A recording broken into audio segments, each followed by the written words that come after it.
Hey everyone, in your SRGuess faulty, welcome back to my channel. This channel will promote 2027 future doctors who studied class 12 and 11. Kindly watch our video because we are medical doctors family. You must focus to watch my videos. Okay students, today in this video, we are going to learn about a very important topic in chemistry, that is solutions. Have you ever wondered what happens when we mix sugar in water or salt in water?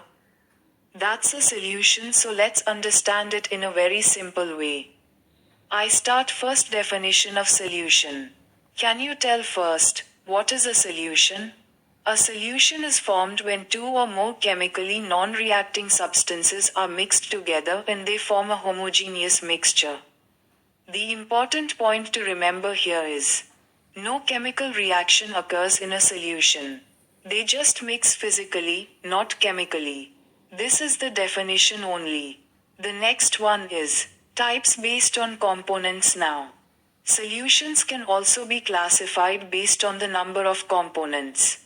First one is, if a solution is made up of only two chemical substances, it is called a binary solution. Example, salt water. Salt plus water. Second one is, if it has three components, it is called a ternary solution. Third one is, and if it has four components, it is called a quaternary solution. So basically, nary tells you the number of substances in the mixture. So we finished the components of solution. Hello everyone. Please subscribe my channel and click the bell button to watch my video in support to my channel. The next one is solute and solvent. For a binary solution, we have a very important formula. Solution equals solute plus solvent. Now, who is solute and who is solvent? First, solute. The component that is present in a lesser amount in the solution is called the solute. Second is solvent. The component that is present in a greater amount than all other components is called the solvent. Also remember this, the physical state of the solvent and the solution is usually the same. Example, if we take sugar water, solution is liquid. Here, sugar is the solute because it is in less amount. Here water is the solvent because it is in greater amount. So, solution, liquid, equals solute plus solvent, liquid. Now we learned what is a solution, solute, and solvent. Next we are going to learn how to find out which one is solute and which one is solvent in any given solution. And we will also solve some examples together. So let's start. There are two simple tricks to find solute and solvent. Trick number 1. Amount rule. The component that is present in a lesser amount is called the solute. And the component that is present in a greater amount is called the solvent. Trick number 2. Physical state rule. The physical state of the solvent and the solution are the same. This trick is very useful when both things are liquids. Let's take example 1. Syrup is a liquid solution. It contains 60 grams of sugar and 40 grams of water. Now, let's apply our tricks. Using trick 1, here, water is 40 grams and sugar is 60 grams. So sugar is in greater amount. Wait, but using trick 2, the solution is liquid, and water is also liquid. So water matches the physical state of the solution. So, according to trick 2, water equals solvent, sugar equals solute. Now it's your turn. I have some homework questions for you. Pause the video and try to solve them. Next, second question. A liquid solution contains 15 grams of salt and 85 grams of water. Who is solute and who is solvent? Think about it. The answer is salt equals solute, water equals solvent. Question 3. A liquid solution contains 10 milliliters of alcohol and 20 milliliters of water. Here, water is in greater amount and also the physical state matches. So, alcohol equals solute. Water equals solvent. I have 4 more questions for you. Try to solve these and comment your answers below. 4. Tincture of iodine contains 2 grams of iodine and 98 grams of alcohol. 5. A cold drink has 12 grams of sugar, 5 grams of CO2 gas, and 83 grams of water. 6. An alloy contains 90 grams of copper and 10 grams of zinc. 7. Air contains 78 grams of nitrogen, 21 grams of oxygen, and 1 gram of other gases. Hint: a solution can have more than one solute. Hello everyone, please subscribe my channel and click the bell button to watch my video in support to my channel. Next we are going to learn a very important concentration term in chemistry, normality. We use normality a lot in titration and numerical problems. So let's understand it step by step. First I give definition of normality. Can you tell me, what is normality?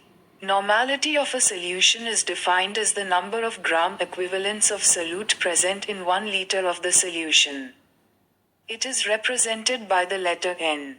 The formula for normality is N equals number of gram equivalents of solute divided by volume of solution in liters.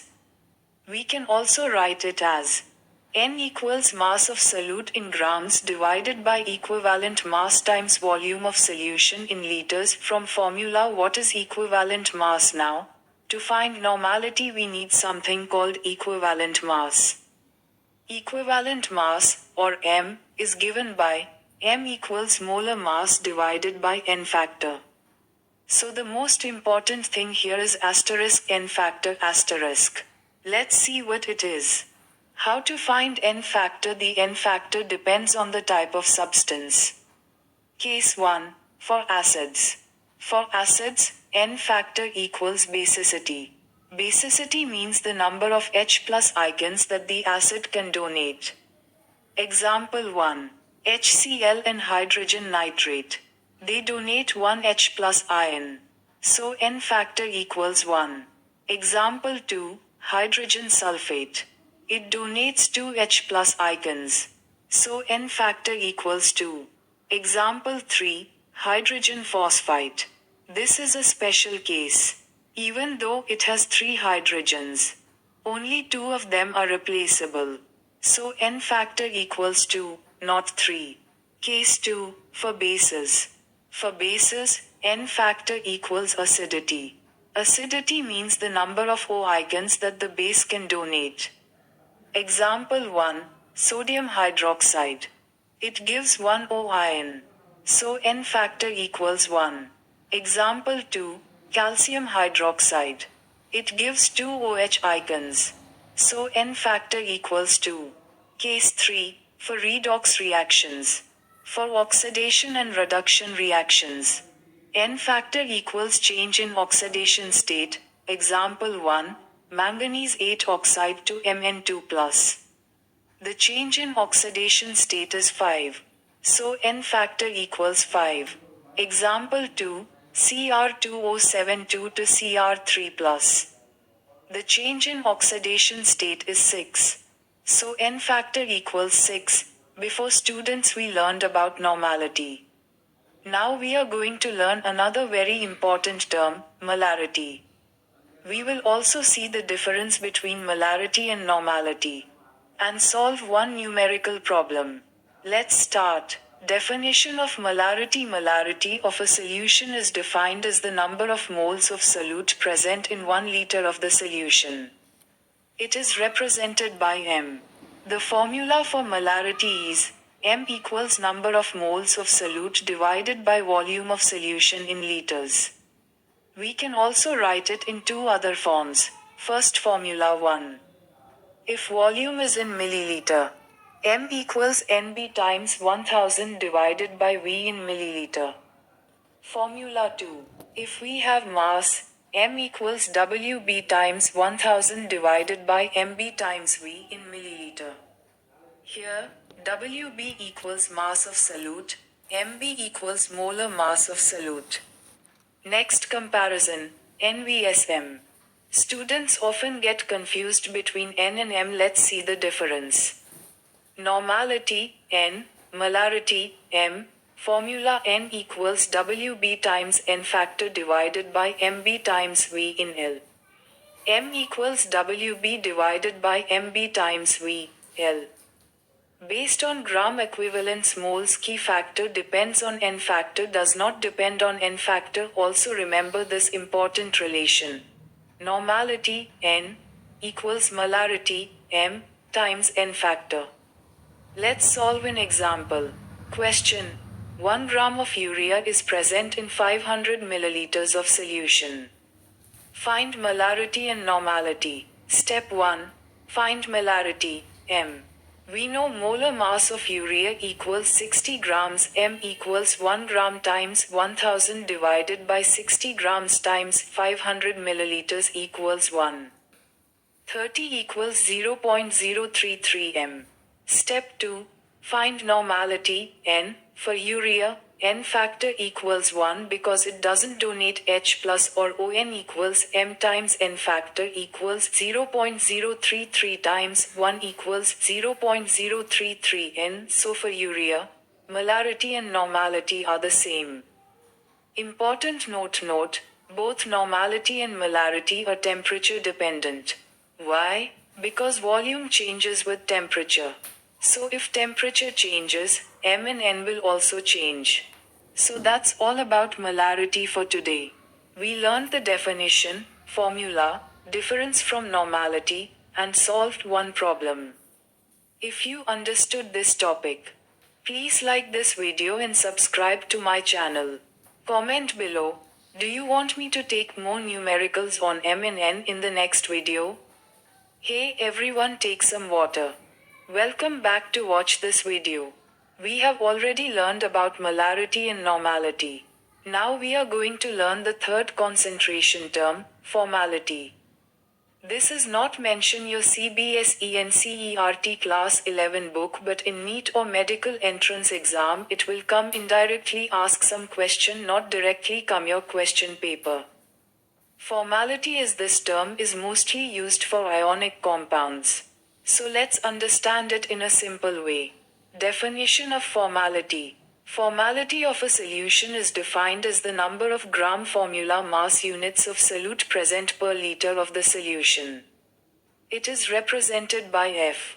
The formula for formality is F equals mass of solute in grams divided by formula mass of solute times volume of solution in liters. We can also write it as F equals Fn divided by V, L, where Fn equals number of gram formula masses of solute. Star key point, formality is generally used for solutions of ionic compounds like sodium chloride, calcium chloride.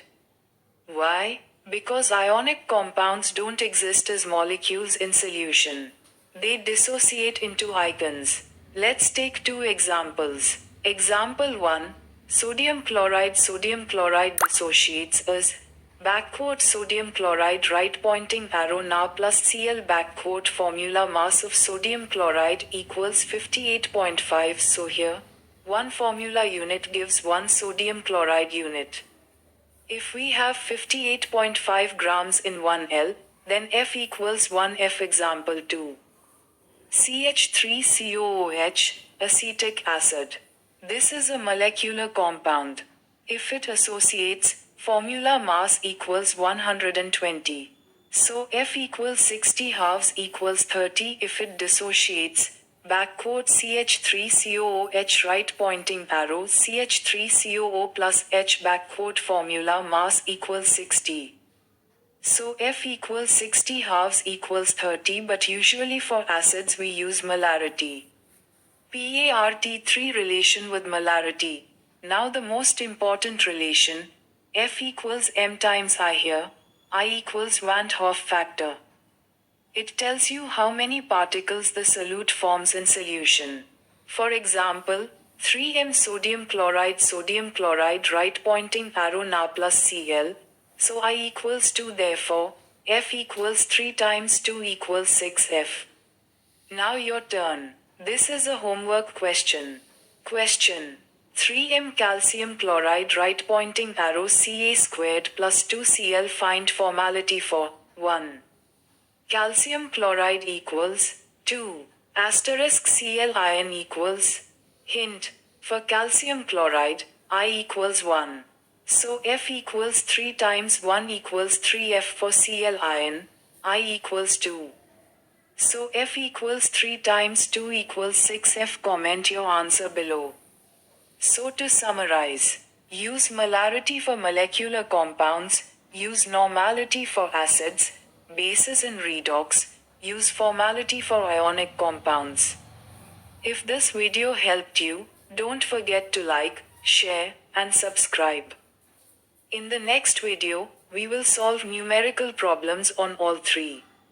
So students, finally kill them with your success, bury them with your smile.